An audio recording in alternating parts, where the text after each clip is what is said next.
Instruktionen, die sich in Ihrer Sitztasche befinden. Im Falle einer Notlandung könnten Sie aufgefordert werden, eine Schutzhaltung einzunehmen. Diese Haltung ist auch in den Sicherheitshinweisen abgebildet. Bitte prägen Sie sich besonders die Lage der Notausgänge ein. Sie sind deutlich mit dem Wort Exit gekennzeichnet und Leuchtstreifen im Boden weisen in den Weg dorthin. Beachten Sie, dass sich der nächstgelegene Notausgang auch hinter Ihnen befinden kann. Im Falle einer Evakuierung lassen Sie Ihre Gepäckstücke zurück. Please have a look at the safety instructions in the seat pocket in front of you. In case of an emergency landing, you may have to adopt a safety position. This is illustrated in the safety instruction card as well. Please take particular note of location of the emergency exits, which are clearly marked with the word exit, and illuminated strips on the floor will guide you to these exits. Remember that the nearest exit may be located behind you in the event of an evacuation. Leave all personal belongings on board. Zum Start stellen Sie bitte die Rückenlehnen senkrecht, klappen Sie die Tische zurück und öffnen Sie die Sonnenblenden. In preparation for takeoff, please adjust the backrest of your seat into an upright position, fold away the tables and open up the shades.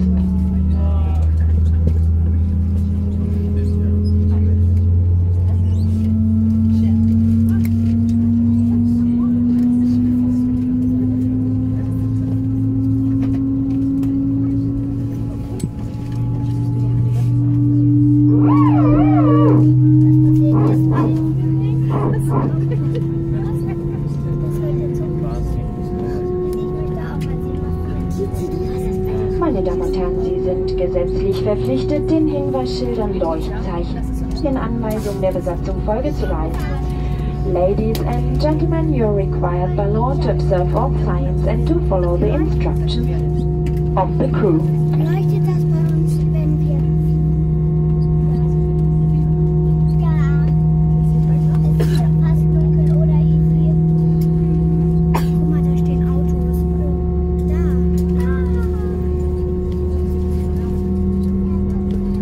Das Auto wird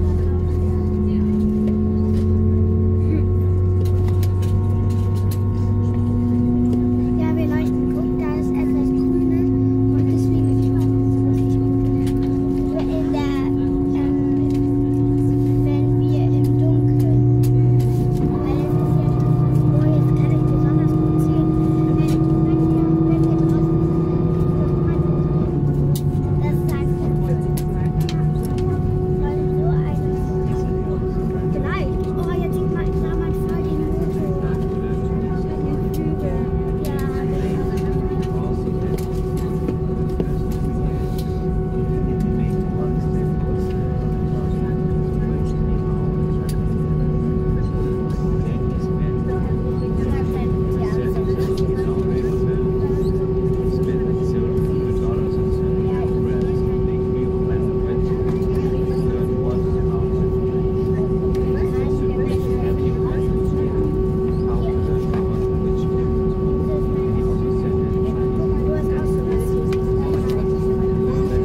crew prepare for departure.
In case an electronic device on board is damaged, becomes overheated or begins to smoke.